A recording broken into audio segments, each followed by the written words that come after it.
Առևտրով զբաղվող բիզնեսը խանութում սնունդ վաճառի, մոլում հագուստ, տոնավաճառում ոսկեզարդ թե շինանյութ շրջարկի մասով այս փուլում կարող է պետությունից գումար հետ ստանալ։ Ֆինանսական ճշգրտումն արվում է, որ հունվարից շրջանառության հարկի դրույքաչափը 5%-ից 10 դարձնելուց հետո պահեստում մնացած ապրանքի ծախսը շրջանառությունից նվազեցնելիս տնտեսվարողը չտուժի։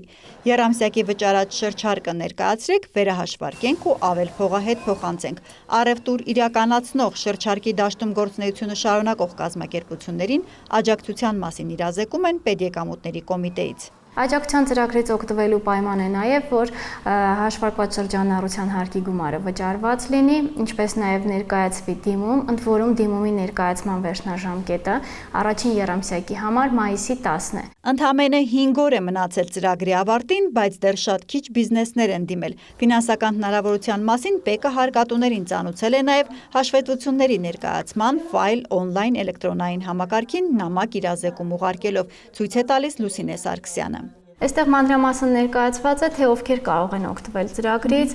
ինչ կարգով պետք է հարկ վճարողները դիմեն, ինչ ժամկետներում։ Ինչու է առևտրային բիզնեսը պասիվ խռովել է, հարկայինից տեղյակ չէ, թե թղթաբանության մեխանիզմն է բարդ հարցին, հաշվապահական այս գրասենյակում այլ պատճառ են նշում։ Տպավորություն է, տնտեսվարողը քննարկումները սխալ է հասկացել, մտածում է, շրջարկը մինչև ամառ 5% է մնում, այնինչ պետք է 10%-ով հաշվել, վճարել ու նոր միայն կրճատել այդ տարբերությունը։ Այս աջակցության ծրագիրը ինքը առանձին գումար է, որ պետք է դիմել եւ պետությունից հետ ստանալ, այսինքն դա չի նշանակում, որ շրջանառության հարկը մնացել է 5% առաջին եւ երկրորդ եռամսյակների համար։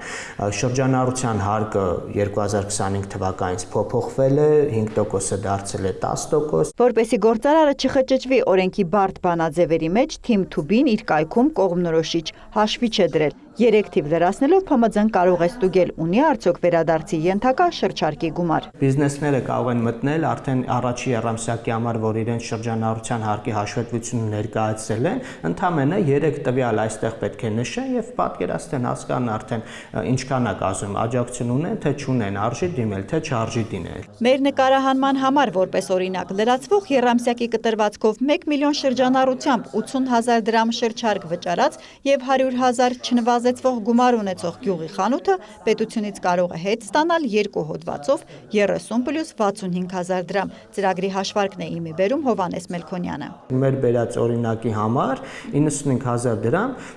պետությունը ետ կվերադարձնի այս աջակցության ծրագրի հիման վրա։ Ասում է արժե դիմել մանավանդ, որ դիմումն էլեկտրոնային է լրացվում, ձևը կա ՊԵԿ-ի ծանուցման նամակում։ Գումարի հաշվարկն ավտոմատ է արվելու։ Բարդ չէ նաև ապրանքային մնացորդ ներկայացնելը։ Բլանկի ձևը հենց այդ ՊԵԿ-ի կայքում կա, այնտեղ պետք է նշել ապրանքի անվանումը, ԱՏԳ կոդը եւ քանակը, այսինքն արժեքները պետք չի նշել։ Նման դիմումի օգնությամբ պետությունը շրջարկ վճարողներին կվերադարձնի նաև տարվա երկրորդ եռամսյակի գումարային տարբերությունն ու հույս ունի հարցը դրանով կփակվի։ Մինչև ամառ պահեստներում կուտակած ապրանքը բիզնեսը պետք է որ վաճառի ավարտի։ Հերմինե Բաղդասարյան, Աշոտ Խաչատրյան, լուրեր։